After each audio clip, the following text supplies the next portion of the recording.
मेरे प्यारे विद्यार्थियों, नमस्कार। मुझे आशा ही नहीं पूर्ण विश्वास है कि आप इस कोरोना काल में सभी वर्जित नियमों का पालन अवश्य कर रहे होंगे। एक बार मैं फिर से कक्षा 9वीं के हिंदी विषय के स्पर्श पाठ्य पुस्तक के गद्य भाग से पाठ 3 को लेकर ऑनलाइन अध्यापन हेतु आपके समक्ष प्रस्तुत हूँ। तो आइए आप और हम मिलकर शिक्षण प्रक्रिया को आगे बढ़ाते हैं। बच्चों, आप सभी को यात्रा करना, घूमना अच्छा लगता है तथा पहाड़ों एवं नदियों के बारे में जानने की जिज्ञासा भी होती है। तो आज हम जो पाठ पढ़ने जा रहे हैं उसका नाम है एवरेस्ट मेरी शिखर यात्रा।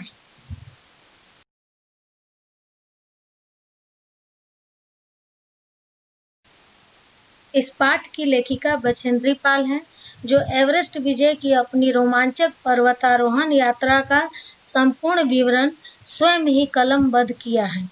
यह लोमहर्षक अंश बछेंद्री के शिखर तक पहुंचकर तिरंगा लहराने के पल का ब्यौरा बयान करता है।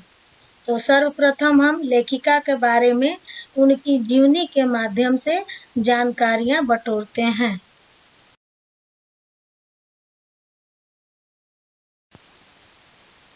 बछेंद्री पाल का जन्म उत्तरांचल के चमोली जिले के बम्पा गांव में 24 मई 1954 को हुआ।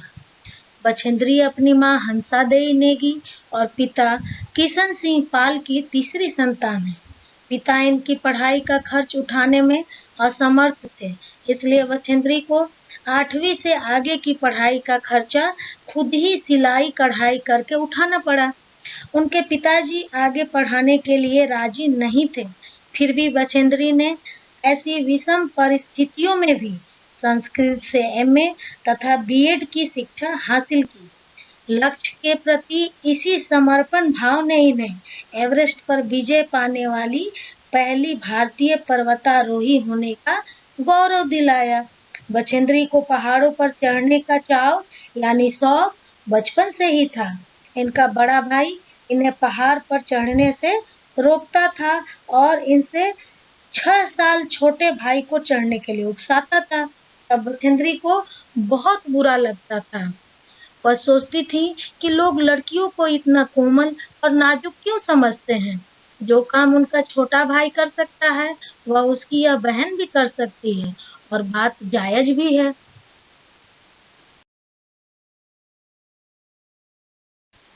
बच्चों, थोड़ी बहुत हम माउंट एवरेस्ट के बारे में भी जानेंगे, जिसे नेपाली भाषा में सागरमाथा, संस्कृत भाषा में देवगिरी, तिब्बती भाषा में चोंगमालुंगमा कहते हैं।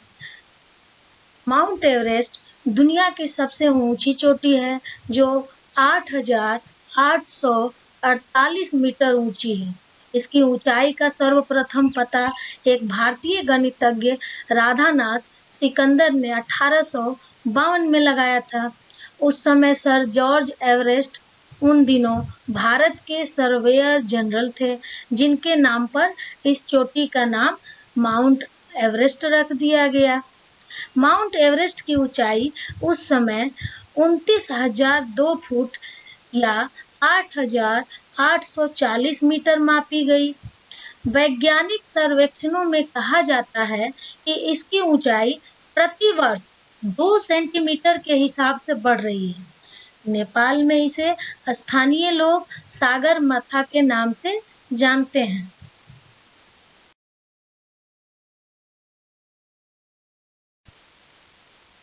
प्रस्तुत लेख में बछेंद्री पाल ने अपने अभियान का रोमांचकारी वर्णन किया है कि 7 मार्च को एवरेस्ट अभियान दल दिल्ली से काठमांडू के लिए चला। नमचे बाजार से लेखिका ने एवरेस्ट को निहारा। लेखिका ने एवरेस्ट पर एक बड़ा भारी बर्फ का फूल देखा। यह तेज हवा के कारण बनता है।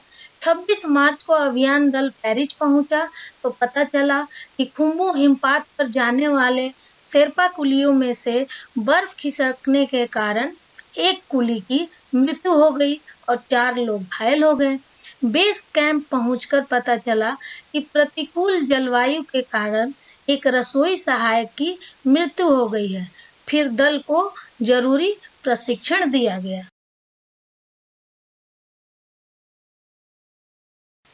बच्चों, इस चित्र के माध्यम से देखिए प्लूम यानी फूल जो तेज हवा के चलने से बनता है और जो पर्वत शिखर पर लहराता एक ध्वज सा लग रहा है। बच्चों, इस चित्र को ध्यान से देखिए। इसमें पर्वतारोहियों के सुविधा अनुसार थोड़ी थोड़ी ऊंचाई पर कैंप का निर्माण किया गया है। कैंप को संतरे यानी केसरिया रंग में दिखाया गया है, दर्शाया गया है, और जो लाल रंग में दर्शाया गया है उन चोटियों के बारे में बताया गया है। तो सबसे पहले नीचे की ओर देखते हैं। जो पहला है बेस कैंप, जो कि 17,700 फीट की ऊंचाई पर है। उससे ऊपर की ओर है कैंप 1, जो कि 9,900 फीट की ऊंचाई पर स्थित है। ठीक इससे ऊपर कैंप 2, जो कि 21,300 फीट की ऊंचाई पर स्थित है। ठीक इससे और ऊपर देखेंगे आप कैंप 3 है, जो कि 24,500 फीट की ऊंचाई पर स्थित है। इसके दाईं तरफ ऊंचाई पर कैंप 4 है, जो 26,000 फीट की ऊंचाई पर है, और सबसे ऊपर शिखर पर जो समिट लिखा है अंग्रेजी में, वो शिखर है 29,028 फीट की ऊंचाई पर है। ये हो गया हमारा कैंप को दर्शाया गया केसरिया रंग से। अब हम दाईं तरफ और बाईं तरफ जो लाल रंग से दर्शाया गया वो है, सबसे ऊपर से नीचे की ओर हमारे हैं लाओत्से की चोटी है, जो कि 27,923 फीट की ऊंचाई पर है। उससे ठीक नीचे जिनेवा है, और उससे नीचे नुप्से की चोटी है, जो कि 25,850 फीट की ऊंचाई पर है। और उससे भी नीचे आएंगे तो खुम्बू हिमपात यानी खुम्बू आइसफॉल है, और उससे भी नीचे खुम्बू ग्लेशियर है।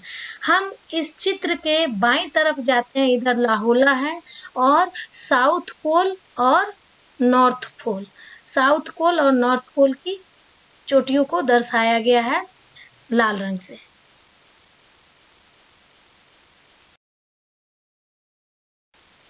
29 अप्रैल को वे 7,900 मीटर ऊंचाई पर स्थित बेस कैंप पहुंचे, जहां तेंजिंग ने लेखिका का हौसला बढ़ाया। 15-16 मई 1984 को अचानक रात 12:30 बजे कैंप पर ग्लेशियर टूट पड़ा, जिससे कैंप तहस नहस हो गया। हर व्यक्ति चोटग्रस्त हुआ। लेखिका बर्फ में दब गई थी, उन्हें बर्फ से निकाला गया। फिर कुछ दिनों बाद लेखिका साउथ पोल कैंप पहुंची। वहां उन्होंने पीछे आने वाले साथियों की मदद करके सबको खुश कर दिया। अगले दिन वह प्रातः ही अंग दोर्जी के साथ शिखर यात्रा पर निकली। अथक परिश्रम के बाद वे शिखर कैंप पहुंचे। बच्चों, इस चित्र में देखिए दुर्गम पहाड़ियों के बीच बोर्ड लगा हुआ है, जिसपे लिखा है माउंट एवरेस्ट बेस कैंप जाने का रास्ता। तो एवरेस्ट शिखर यात्रा के अभियान दल में सम्मिलित कुछ मुख्य लोगों के मैं नाम लेना चाह रही हूँ, जो इस पाठ में आए हैं। उनमें प्रमुख हैं नेता कर्नल खुल्लर, उप नेता प्रेमचंद, डॉक्टर मीनू मेहता, रीता गोम्बू, अंग दोर्जी, लोपसांग, गगन बिसा, तेंजिंग, एनडी शेरपा, लाहाटू, जय तथा की आदि थे। तेंजिंग को जब बछेंद्री पाल ने अपना परिचय देते हुए कहा कि मैं नौसिखिया हूँ और एवरेस्ट मेरा पहला अभियान है, तो उन्होंने कहा, तुम एक पर्वतीय लड़की, पक्की पर्वतीय लड़की लगती हो, और तुम्हें तो शिखर पर पहले ही प्रयास में पहुंच जाना चाहिए।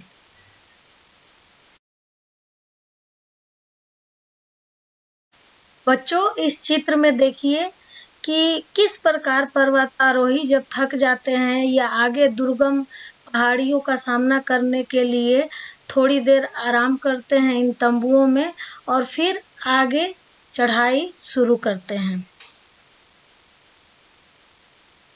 डॉक्टर मीनू मेहता, जिन्होंने एल्युमिनियम की सीढ़ियों से अस्थायी पुलों का बनाना, बर्फ की आड़ी तिरछी दीवारों पर रस्सियों को बांधना आदि के बारे में बताया। लोब्सांग, जिसने अपनी स्विस छुरी की मदद से तंबू पर गिरे हिमपिंड से रुके रास्ता को साफ किया।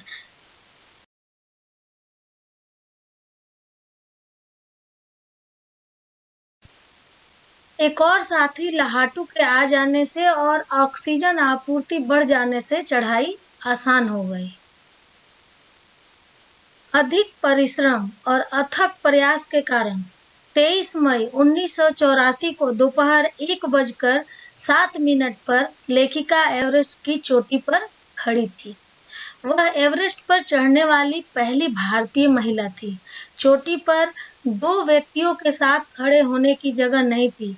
उन्होंने बर्फ के फावड़े से बर्फ की खुदाई कर अपने आप को सुरक्षित किया।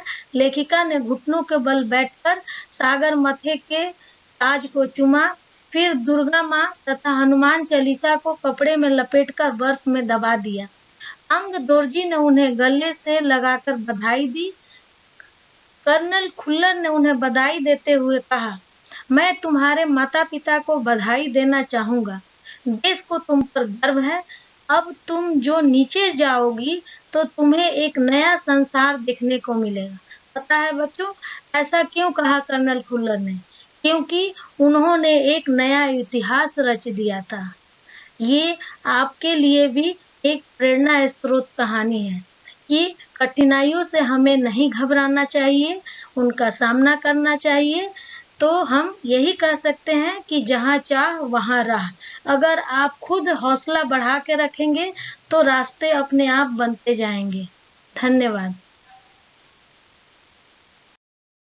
विद्यार्थियों, अब हम इस चार्ट के माध्यम से पूरे पाठ का विवरण ले सकते हैं। तो पहला है फ्लो चार्ट में पात्र। पात्र इसके कौन कौन से हैं? बछेंद्री पाल, कर्नल खुल्लर, उपनेता प्रेमचंद, जय, मीनू, बीसा और की।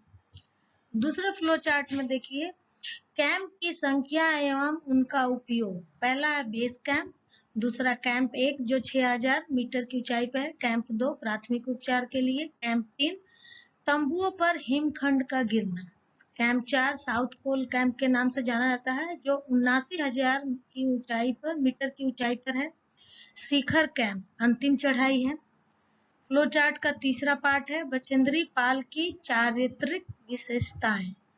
क्या है? पहला, वो साहसी थी, दूसरा दृढ़ निश्चयी थी, तीसरा सहयोगी थी। जब वो मीनू और जय के लिए थर्मस में जूस और चाय भर के ले गई, जिससे स्पष्ट होता है कि उनमें सहयोग की भावना थी। धार्मिक प्रवृत्ति, धार्मिक प्रवृत्ति उनमें कूट कूट कर भरी थी। जब वो शिखर पर पहुंची तो वो अपने थैले से हनुमान चालीसा और माँ दुर्गा की फोटो निकालकर उसको प्रणाम किया और वहीं बर्फ में दबाकर रख दिया। चौथा है माता पिता एवं बड़ों के प्रति सम्मान। माता पिता को उन्होंने पहुंचकर शिखर पर याद किया, उन्हें प्रणाम किया तथा अपने बड़े गुरु एवं कर्नल खुल्लर, अंग दोर्जी जो भी थे उन सब के प्रति आभार और सम्मान व्यक्त किया। कर्मनिष्ठ, कर्म के प्रति समर्पित थी। पाठ का उद्देश्य क्या है? उद्देश्य महिला सशक्तिकरण की प्रेरणा, महिलाओं की सशक्तिकरण की हमें प्रेरणा जागृत होती है। दूसरा है लक्ष्य के प्रति समर्पण की भावना। लक्ष्य, जो हम विद्यार्थी लक्ष्य को जगा के रखते हैं, लक्ष्य को मानकर चलते हैं, उसके प्रति एकदम समर्पण होना चाहिए कि ये लक्ष्य को हमें पाना ही पाना है, चाहे जो भी कठिनाइयां आए। पाठ में व्याकरण का भी समावेश है, जिसमें श्रवण, वाचन, पठन, लेखन सीखेंगे, विराम चिन्हों का प्रयोग कर सकेंगे, वर्ण विच्छेद का भी अभ्यास करेंगे। व्याकरण के अंतर्गत नीचे हम लिखे हैं पर्यायवाची लिखे, बर्फ, पताका, धरती, हिमालय इत्यादि। गृह कार्य के रूप में हमने चार्ट के माध्यम से दिया है कि जिस प्रकार से बछेंद्री पाल ने अपने जीवन में साहसिक कार्य किया है, आप भी अपने जीवन में अब तक के सबसे साहसिक कार्य के बारे में वर्णन करते हुए एक अनुच्छेद लिखें। तो विद्यार्थियों, आपने देखा इस चार्ट के माध्यम से पूरे पाठ का विवरण व्याकरण सहित मैंने दी, तो इसे ध्यान से पढ़ेंगे। धन्यवाद विद्यार्थियों।